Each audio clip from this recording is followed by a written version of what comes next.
숙제 검사하도록 하겠습니다. 대방학을 하니까 좋던가요? 계속했으면 좋겠습니까? 그건 아니죠. 어떤 분들은 굉장히 아쉬워해요. 근데 어떤 분들은 그래도 더운 여름에 한 달 정도 이렇게 쉰 것이 참 좋았다 이렇게 얘기를 하시는데, 모임이 없어서 좋았다기보다도 그렇게 여름에는 좀 피하는 것도 괜찮겠다 싶어서 했는데, 동안교회 생긴 이래로 처음 방학이 있었다 뭐 이런 얘기를 들었습니다. 근데 제가 볼 때는 내년에도 계속 실시를 하는 게 좋을 것 같다는 생각이 들고요. 이제 하반기 우리 구역 활동을 시작하면서 힘있게 열심히 구역 모임에 참여해 주셨으면 좋겠습니다. 어떻습니까? 구역 모임을 제가 교회 이제 제 바람은, 제가 바랬던 거는 적어도 이제 구역장님들은 새벽기도에 참석하셔서 우리가 새벽에 큐티를 나누면 그 새벽에 큐티한 것 중에 한 번이 구역 모임 때 모임의 교제가 됩니다. 제 바람이 그랬어요. 그래서 그렇게 기도에 참여해서, 새벽기도에 참여해서 목사님 말씀을 듣고 그걸 가지고 이제 구역 예배라고 그러면 좀 구역 모임을 가질 때에 적어도 같이 모여서 찬송 부르고 이렇게 해도 되고 안 해도 되지만 모임 때 찬송을 부르고 성경 본문은 있고, 그리고 이제 그 나누는 이 생명의 삶 같은 경우는 오늘 182쪽을 펴놓고 있으면 되는데, 거기에 있는 얘기를 가지고 서로 조금씩 질문도 해가면서 성경 내용도 좀 파악하고 우리가 여기서 이런 걸 좀 배워야 되지 않겠는가 하고 이야기하고 그 말씀을 붙들고 기도하기를 원하는데, 사실 훈련이 잘 안 돼 있어가지고 이렇게 모임 갖기가 쉽지가 않다는 걸 제가 압니다. 그래서 제가 올 1년을 처음 이렇게 해봤는데, 올 연말쯤에 내년도 우리가 계획을 세울 때는 이게 영 복잡하고 어려울 것 같으면 우리 교단에서 나온 공과로 이렇게 다시 환원을 해서 그냥 그 방법대로 이렇게 읽고 예배를 드리는 걸로 환원을 해도 괜찮을 것 같아요. 저는 서울에 있는 분이라 이걸 잘 할 거라고 생각을 했는데, 서울 분이나 삼천포 분이나 못하는 건 똑같아요. 그래서 제가 강행하지는 않습니다. 제가 항상 여러분들에게 얘기했지만, 여기 비전에도 보면 나와 있지만 우리 성도들의 의견을 최대한 목회에 반영하고 싶어요. 그래서 이 방법이 좋다 하면 내년에 이 방법을 계속 끌고 가고, 아니면 제가 연말쯤에 우리 부격자들 시켜서 우리 대예배 시간에 삽치로 넣어서 구역 활동에 대해서 전반적으로 다시 점검을 해서 그냥 다수결, 많은 쪽을 따르겠습니다. 한두 사람의 의견인데 내 의견을 안 받아들여 이렇게 얘기하지 마시고, 모두가 우리 공과 교단에서 나눈 공과책 가지고 옛날 구역 예배 드렸으면 좋겠다. 이건 좀 너무 고차원적이다 이렇게 생각하면 그렇게 또 돌아갈 수도 있고, 아니면 지금 이 방법이 좋다 이렇게 생각해서 뭐 굳이 꼭 예배보다도 우리가 함께 나누고 기도하고 이러면 되지 않느냐 하는 모임을 제가 파악을 해가지고 그리고 결정을 하도록 하겠습니다. 괜찮겠죠? 예. 전 여러분들의 의견을 최대한 많이 들었으면 좋겠다 생각을 하고요. 그 다음에 제가 이제 지난 월요일부터 수요일까지 기도원에 들어가서 기도보다도, 이번에는 기도보다도 뭐 가서 깊이 기도하거나 그러지 못했습니다. 이번에 들어간 목적은 우리 교회 새 가족들이 참 많이 들어와요. 근데 그분들을 우리가 얼마나 교회에 많이 정착시키느냐 하고 이렇게 생각해 봤더니 뭐 전혀 부정적으로 얘기할 건 아니에요.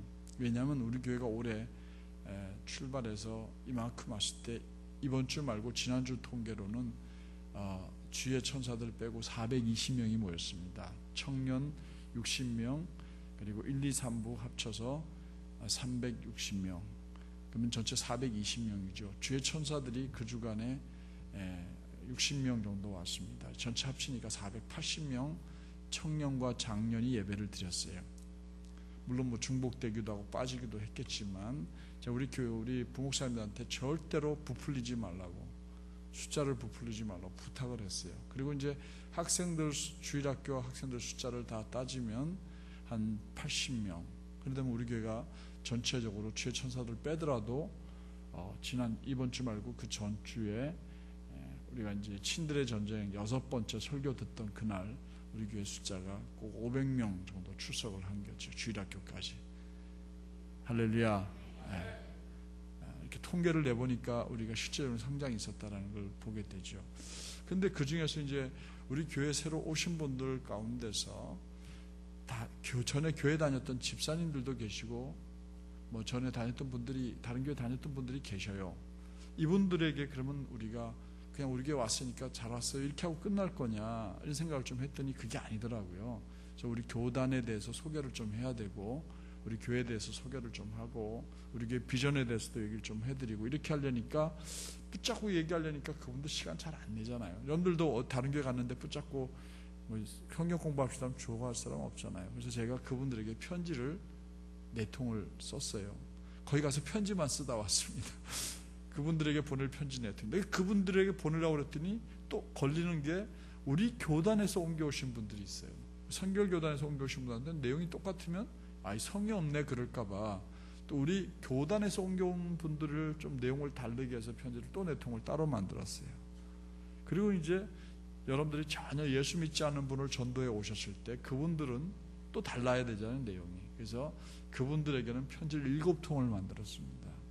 그래서 3통은 우리 교회를 소개하는데 3통을 쓰고 나머지 4통이 뭐냐면 우리 교단에서 제자훈련하는데 그 제자훈련에 구원이라고 하는 4주짜리 교육훈련이 있어요.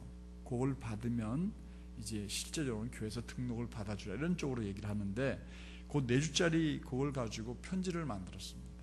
그래서 혼자서 읽고도 충분히 답을 달 수 있는 문답지까지 만들어서 그 4주 동안 잘 제출하시면 교회에서 소정의 기념품을 드리겠다 이렇게 제가 계획을 세워놨어요. 그런데 그거를 그냥 혼자서 하기보다는 중요한 거는 구역장님이나 기관장님이나 새가족팀이 한 분이 붙는 거예요.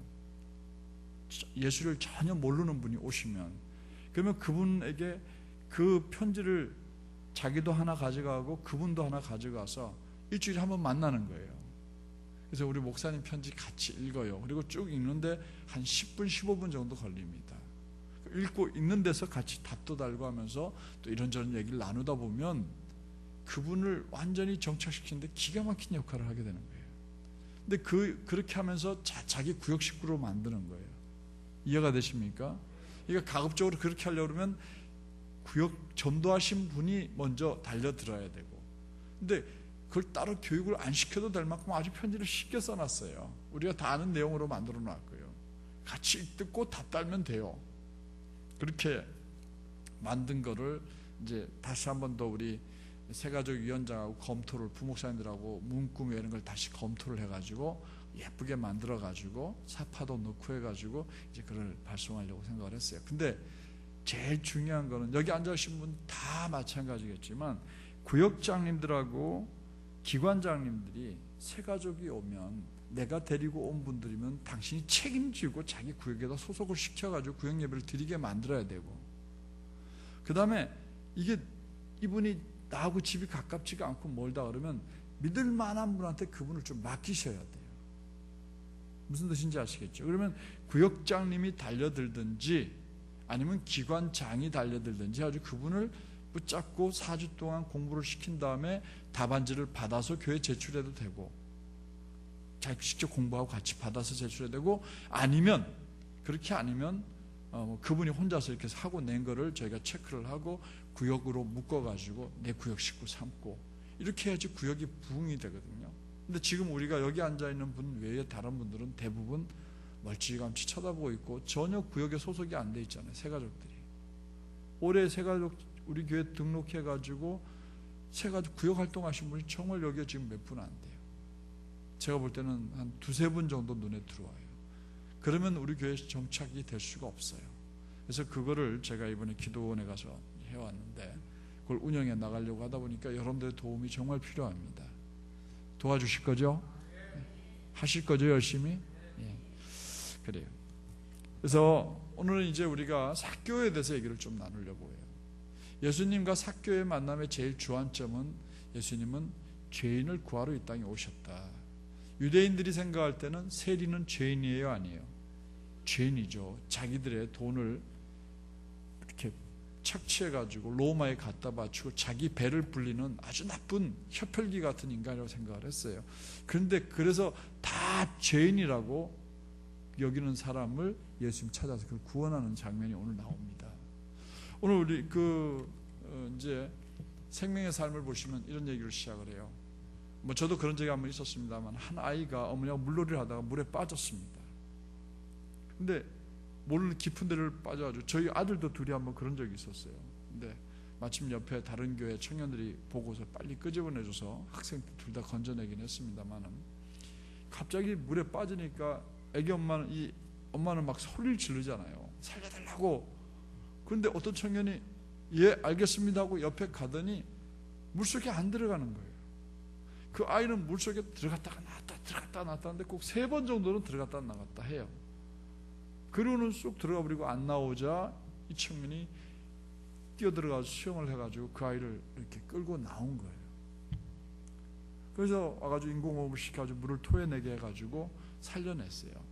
근데 이 아이 엄마는 너무너무 궁금하잖아요. 왜 빨리 가서 안 구해오냐고. 그랬으면 내가 속도 안 상하고 그랬을 거 아니냐고. 왜 빨리 안 들어갔냐고 그랬더니 이 데리고 나온 사람이 뭐라 그랬냐면, 저 아이가 정신이 있을 때, 지금 아직 이렇게 힘이 있을 때는 제가 들어가면 저도 죽고 저 아이도 죽습니다. 대부분 사람들이 애가 들어갔다 나갔다 할 때 뛰어들어서 구하려고 뛰어들어간다. 사실 그렇게 하면 못 구합니다. 애가 완전히 힘이 빠져서 물속에 들어갔을 때 빨리 끄집어내가지고 인공호흡 시키면 물을 토해내고 호흡을 해서 살 수 있지만, 잘못해서 둘이 들어가면 같이 물속에 들어가서 못 구해냅니다. 자기 힘, 자기 의지가 완전히 포기되어져야 구원받을 수 있습니다 라고 그랬어요. 저도 한번 그런 적이 있었어요. 저도 그때는 제가 영등포 교회를 다니고 있었는데, 여기 어디죠? 저쪽에 어디 이름이 가물가물한데, 거기 춘천 가는 그쪽에 가평인가요?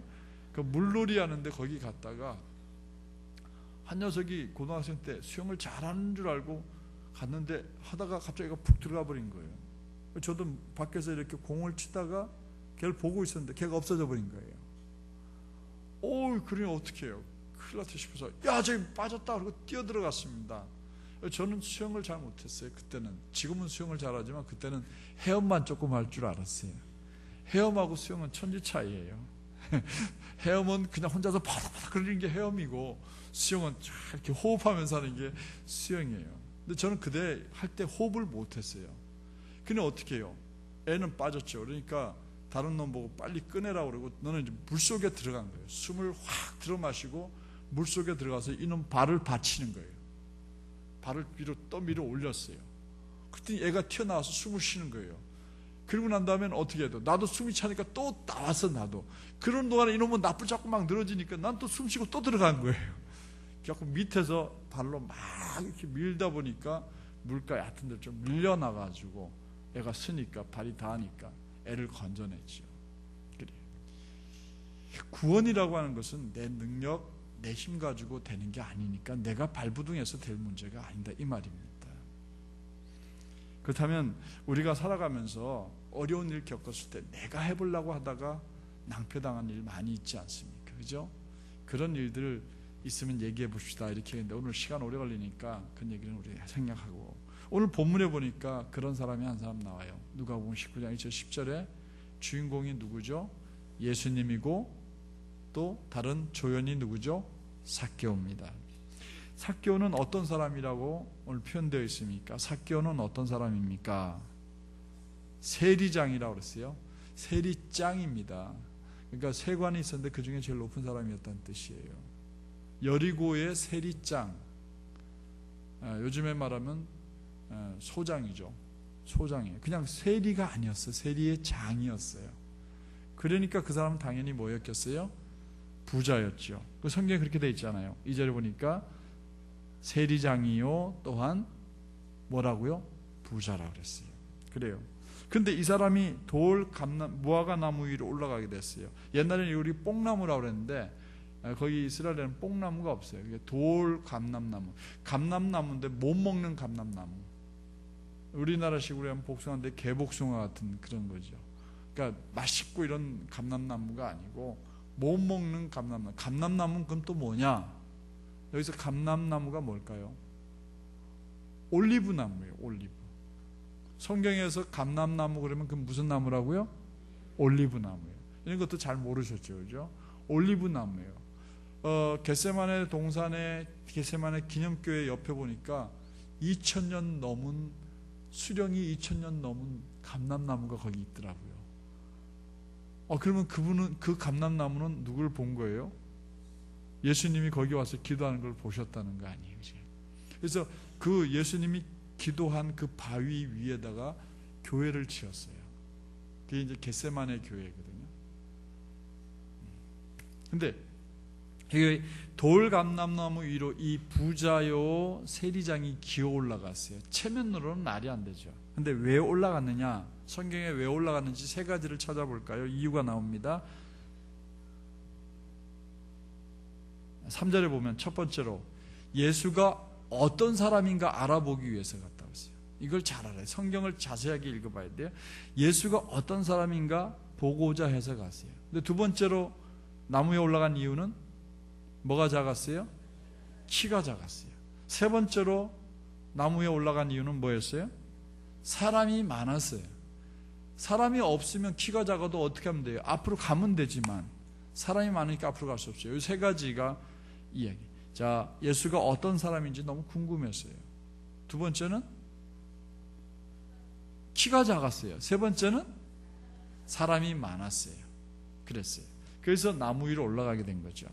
그러면 예수님이 돌감람나무 위에 오른 이 삭개오를 보고 뭐라고 말씀하셨어요? 예수님이 말씀하신 것이 나오죠. 뭐라고 그랬습니까? 읽어봅니다. 시작. 삭개오야. 성경을 봐야 나옵니다. 자, 5절에 예수님 말씀을 한번 읽어보겠습니다. 시작. 삭개오야 속히 내려오라. 내가 오늘 내 집에 유하여야 하겠다. 너희 집에 하루 가서 내가 하루 머물러야겠다 그랬어요. 이해가 되시죠? 이거 설명 필요 없죠. 그랬는데 삭개오가 어떻게 했습니까? 자, 6절을 보니까 첫 번째는 뭐였어요? 급히 후다닥 뛰어내려왔어요. 밑에 예수님이 와 계시니까 확 뛰어내려왔어요. 두 번째로 즐거워했어요. 세 번째로 영접했다. 영접했다는 말은 뭐예요? 자기 집에 가자고 빨리 끌고 간 거죠. 내가 너희 집에 가야겠다 그랬으니까 그냥 자기 집으로 모시고 간 거예요. 그걸 영접했다고 표현했어요. 그래가지고 가서 집에 잘 모셔 드렸다 이 말입니다. 자, 보십시다. 급히 내려왔어요. 두 번째로는 즐거워했어요. 세 번째는 영접했어요. 그럼 왜 그랬을까 하는 생각을 해봐야 돼요. 여러분들 생각할 때 왜 그랬을까요? 왜 그랬을까요? 대답하실 분, 왜 그랬을까요? 자기는 이스라엘 사람들에게는 다 뭐라고 손가락질 받아요? 죄인이라고. 그러니까 옆에 사람들이 가까운 사람들이 있을까요? 없을까요? 없어요. 자기를 가까이 해주는 사람들은 자기하고 이해관계만 얽힌 사람들이에요. 예수님은 자기 같은 사람을 절대 가까워하지 않을 거라고 생각했어요. 근데 와서 뭐라고 그랬어요? 내가 너희 집에 가겠다고 하니까 좋아요? 안 좋아요? 너무 좋아요. 이렇게 입이 귀에 걸려가지고 후다닥 뛰어내려온 거예요. 그래가지고 예수님 저희 집에 가시죠. 뭐 딴소리 없어요. 저희 집에 가시죠 하고 모셔갔던 거죠. 그러면 예수님을 자기 집으로 모시고 갔던 삭개오는 그 가정에 어떤 변화가 일어났어요? 변화가 일어난 게 뭘까요? 성경에 나오죠. 자, 8절을 읽어보면서 해석해 봅시다. 삭개오가 서서 주께 여짜오되 주여 보시옵소서 내 소유의 절반을 가난한 자들에게 주겠사오며 뭐 하겠다는 거예요? 자기 재산을 기부하겠다는 거예요. 이거를 쉽게 해석하세요. 자기 재산을 가난한 사람들에게 기부하겠다는 거예요. 여기는 헌금이 아니에요. 그냥 기부하겠다는 거예요. 자기 재산의 절반을 기부하겠다고 했어요. 그 다음에 두 번째는 뭐라고 그랬어요? 누구의 것을 속여 빼앗은 일이 있으면 내가 내 갑절이나 갚겠다. 뭐 해주겠다는 거예요? 보상해 주겠다는 거예요. 보상. 내가 남의 것을 빼앗은 게 있으면 보상을 몇 배나 보상해 주겠다. 4배. 그러니까 삭개오가 예수님을 자기 집에 모셔드리고 일어난 변화는 뭐냐? 기부와 보상이에요. 기부하겠다는 거하고 보상하겠다는 거예요. 기부하고 보상하겠다는 이 말은 뭐라고 해요? 이건 뭘 뜻해요? 이웃과 함께 어울리겠다는 뜻이잖아요. 이제는 난 나만 위해 살았는데, 내 평생 내가 내 것 모아서 나 잘 사는데 너희들이 뭔 말이 많아? 내가 정당하게 벌어서 세금에서 남는 거를 내가 가졌는데 뭐가 잘못됐어? 그러다 보니까 사람들도 옆에 아무도 없는데, 그러다 보니까 동네에서 따돌림 받고 왕따 당하고 살았는데, 예수님이 그의 삶 속에 찾아오니까 이제는 자기를 미워하던 그 사람과 뭐 하겠다는 거예요?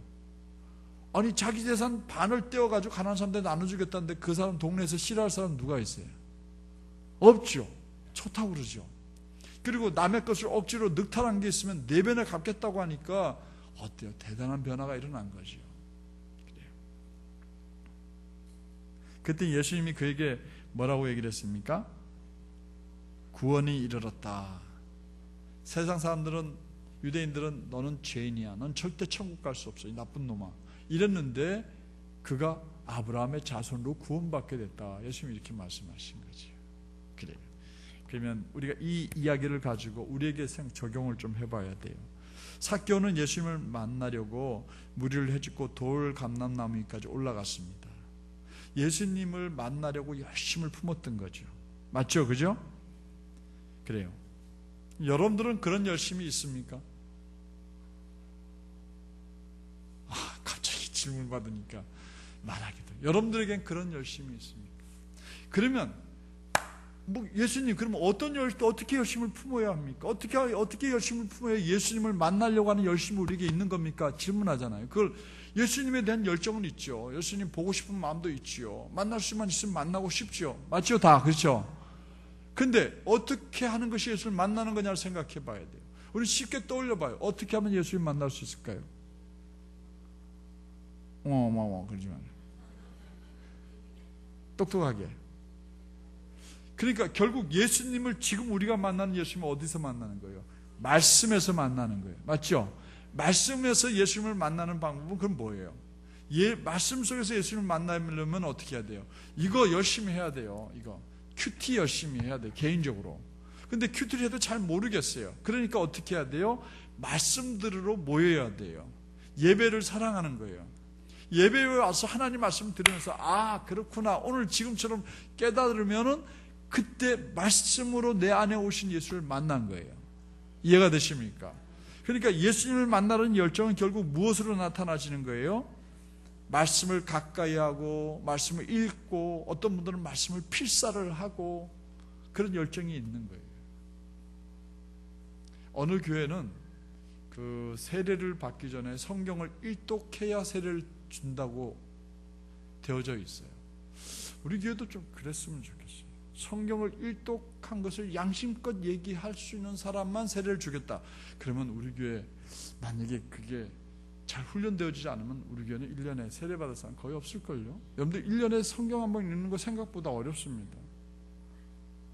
그렇죠? 여기에 웃고 앉아있지만 죄송하지만 여러분들 성경 일독하신 분 우리 가운데 손 들으라고 하면 몇 분이나 손을 들까요? 손 들라고 안 그럴게요. 성경 일독하는 거 쉽지 않습니다. 내년에 그래서 제가 목회 프로그램에 새벽기도 때 성경을 한번 쫙 신구야가 읽으려고 그래요. 그러면 새벽기도에만 나와서 열심히 참석만 하면 신구역을 1년 안에 다 읽을 수 있도록 할 겁니다. 많이들 참석하실 겁니까? 지금 아멘 하지만 다음 주 때 막상 광고하고 나면 처음에는 제가 볼 때는 100명 이상 모여요. 그러다가 이제 한 4주, 3주 지나고 나면 이제 또 한 4, 50명으로 쭉 줄어들어요. 제가 알아요. 제가 사실 무슨 꿈까지 꿨냐면, 제가 동학교에 가면 청년들이 많이 있다고 그래서 청년들한테 성경을 책 들고 오지 말고 요즘에 핸드폰으로 성경 다운받아 봤거든요. 어플로. 그러면 어플로 다운받아 주는 비용은 교회에서 대주고, 주일날 이제 새벽에 모여가지고 뭐만 하냐, 핸드폰만 들고 오라는 거예요. 그러면 앱 들고서 이렇게, 심지어는 영어로 같이 읽는 것도 가능하거든요. 영어 또 읽어줘요. 거기서 다 읽어줘요. 그런 것도 상상을 해봤어요. 그런 것도 해보면 좋겠다. 그리고 갈 때 우리 일찍 6시부터 5시부터 성경 읽으시는 어르신들이 토스트라도 만들어 놓고 그렇게 해가지고 젊은 사람들 와서 영어로 성경 읽는 사람들 거기서 아침 토스트 먹고 출근하게 하는 것도 괜찮겠지 않는가. 아멘 안 하니까 이제 여러분들 보니까 내가 밥하러 오기 힘듭니다 이 얘기 같은데 그런 것도 꿈꿔봤어요. 어쨌든 우리가 예수님에 대한 어떤 열정을 가진다 하는 것은 말씀을 가까이 하는 거예요. 많이 읽고 많이 쓰고 머릿속으로 말씀을 잘 묵상하셔요. 그러면 제가 지금 얘기하고 있는 이런 얘기들이 마음에 우러나오게 돼요.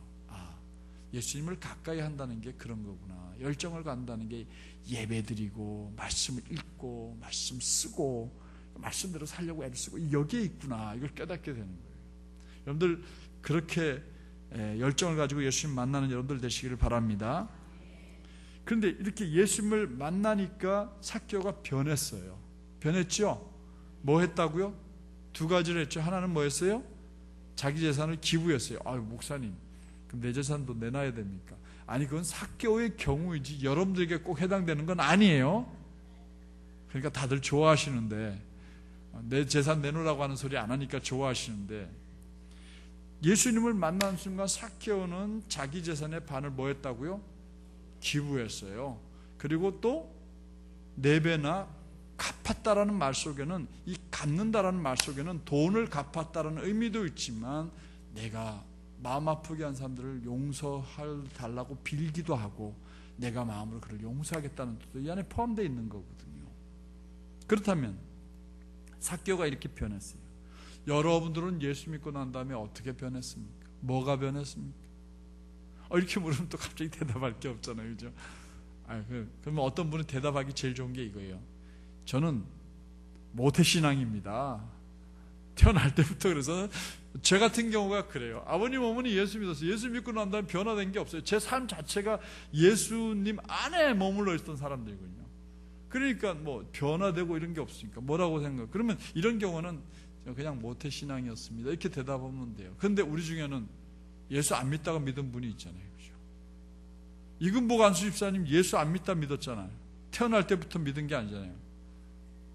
그래요. 제가 여기 세워가지고 뭐 어떻게 변했습니까? 물어보고 싶은데 그러면 시간이 너무 오래 걸려서 많이 변했죠. 그죠? 김영성 장로님은 어떠세요? 태어날 때부터 예수 믿으셨어요? 아니죠. 중간에 변하신 예수 믿은 거죠. 그 자기가 믿고 변화된 걸 여러분들 경험 얘기할 수 있겠어요? 김동환 장로님 얘기하실 수 있겠어요? 나 아무것도 안 변했는데요. 그럴 분은 있으세요? 아니죠. 예수 믿고 변했습니까? 안 변했습니까? 나는 안 변했습니다. 라는 분 손 들어보세요. 내 원래 태생이 이랬거든요. 그럴 분 없잖아요. 다 예수 믿고 변했어요. 이게 뭐냐? 어떻게 변했느냐? 이게 간증인 거예요. 삭개오는 자기 재산을 기부하고 보상해주고 이렇게 했다는 거 그의 삶 속의 간증거리예요. 그럼 여러분들은 내가 예수 믿고 난 다음에 달라진 게 있잖아요. 엄청나게 달라져. 여러분들이 보상하거나 아니면 뭐 기부하거나 그러진 않았잖아요. 김동환 장로님 뭐 남의 거 떼어먹은 거 빨리 갚으셨습니까? 그 전에? 그런 거 안 하셨죠. 그죠? 이원식 장로님도 뭐 이렇게 내가 예수 믿었다고 해가지고 내가 재산 팔아주고 준 거 그런 적은 없잖아요. 그죠? 없으셨잖아요. 아니, 그거 없잖아요. 실제적으로 없잖아요. 어려워하지 마시고. 그런 건 없어요. 근데 삶 속에 분명히 변화는 있어요. 제일 큰 변화는 성품이 바뀌고 가족들 사랑하게 되고 전에는 내가 하고 싶은 대로 다 했고 똥고집이 얼마나 또 고집이 셌습니까? 그런 게 또 변하게 되고 달라지게 되고 이렇게 되어지잖아요. 그게 우리 삶 속에 일어나는 변화예요. 내가 이렇게 달라졌거든요. 얘기할 수 있어야 되거든요. 이렇게 해야 다른 사람이 어떻게 생각하겠어요? 예수 믿고 난 다음에 예수 믿자고 얘기할 때 내가 예수 믿기 전에 이런 사람이었는데 내가 예수 만나고 난 다음에 이렇게 달라졌다고. 나 예수 믿고 너무너무 좋아졌다고. 얘기할 수 있잖아요. 그죠? 내가 이 왕년에는 이 담배 꼴초였다고. 내가 옛날에는 말이지 이거 보는 거 막 귀신이었다고. 손금 보는데 귀신이었다. 이건 목 안 쓰시면 어째 그렇게 잘하냐고 그러시는데 집사님 얘기하는 것 같아서 그러셔요? 예, 아멘이에요. 이랬다고. 못 참았다고. 성질도 얼마나 개떡같이 먹는데 내가 이렇게 달라졌다. 이렇게 얘기할 수 있는 것이 오늘 삭개오가 얘기한 거예요. 우리가 그렇게 얘기할 수 있어야죠. 그래요. 여러분들에게도 예수 믿고 난 다음에 변화가 있어 왔고 오늘 여러분들은 그런 모습을 살고 있어요. 그러면서 앞으로도 더 많이 변하셔야 돼요. 더 많이 변하셔야 돼요. 딴 생각하고 아멘 하지 말고 진짜로 변하셔야 돼요. 더 많이 사랑해주고 더 많이 변하고 달라져야 돼요. 오늘 내가 오늘 밤에 달라지지 않으면 달라질 기회를 놓쳐요. 그렇습니다. 그래서 이 공과의 책에 보면 이렇게 돼 있어요. 예수님은 영혼의 필요를 돌보시는 분입니다. 예수님은 여리고에서 삭개오라는 인물이 예수님의 갈망함을 아시고 예루살렘을 향해 가던 발걸음을 예루살렘으로 안 가고 여리고로 이렇게, 제가 가봤는데 예루살렘은 높은 언덕 위에 있어요. 근데 여리고는 그 밑에 평지예요. 예루살렘으로 올라가는 길에 고속도로가 이렇게 놓여져 있는데 좀 이렇게 높아요. 고바위 같이 되어 있어요. 그 위에 분지 위에 예루살렘이 있었어요. 근데 여리고성은 밑에 있어요, 바닥에. 그러니까 바로 안 가시고 여리고성으로 들렸던 거죠. 삭개오는 예수님이 얼마나 보고 싶었던지 군중을 헤집고 돌 무화과 나무 위로 올라갈 정도였습니다. 그 열심을 아셨던 예수님은 삭개오에게 다가가셔서 그를 만나 주셨습니다. 삭개오는 예수님을 만나자마자 영적 본물 터지듯이 회개를 통한 새로운 삶을 시작합니다. 누가 시키지도 않았는데 자기 재산의 절반을 내어놓고 또 착취한 재산 4배로 보상하겠다 약속합니다. 예수 그리스도의 만남은 영혼을 바꾸고 삶을 바꾸고 공동체를 바꾸는 놀라운 힘이 있음을 믿으시기 바랍니다. 예수님이 스쳐 지나가기만 해도 어둠의 권세가 무릎을 꿇고 죄의 눌림에서 자유케 되는 역사가 일어납니다. 삭개오의 집에 머무신 예수님은 그의 가정도 구원의 터전으로 바꿔 놓으셨어요. 여러분들의 가정에도 예수 그리스도를 통해서 새로워지고 바뀌어지는 역사가 일어나기를 축복합니다. 겉으로만 예수 잘 미쳐가지 말고 삶 속에 근본적인 변화가 일어나야 합니다. 그래요. 그 다음에 삭개오에게 일어난 이 사건이 오늘 우리에게 일어난다면 어떨까요? 여러분들에게도 분명히 커다란 변화가 가져다 줄 거예요. 그 변화를 우리가 함께 추구해야 되겠죠. 삭개오는 키가 작았을지 모르지만 예수님을 사모했던 마음만큼은 돌 무화과나무의 키보다 더 컸습니다. 우리도 삭개오처럼 예수님을 더 아는 데 힘쓰는 한 주가 되기를 주의 이름으로 당부드립니다. 그래요. 기도하겠습니다. 이 시간에 우리 기도하는데 오늘 주신 말씀을 먼저 붙들고 기도했으면 좋겠습니다. PPT로 첫 번째 기도 제목을 좀 띄워주실래요? 말씀을 듣고 말씀을 붙잡고 내가 기도하지 않으면 사실은 그 기도는 말씀은 그냥 잊어버리기가 쉽거든요. 제가 여러분들에게 기도 제목, 첫 번째 기도 제목을 드리는 것은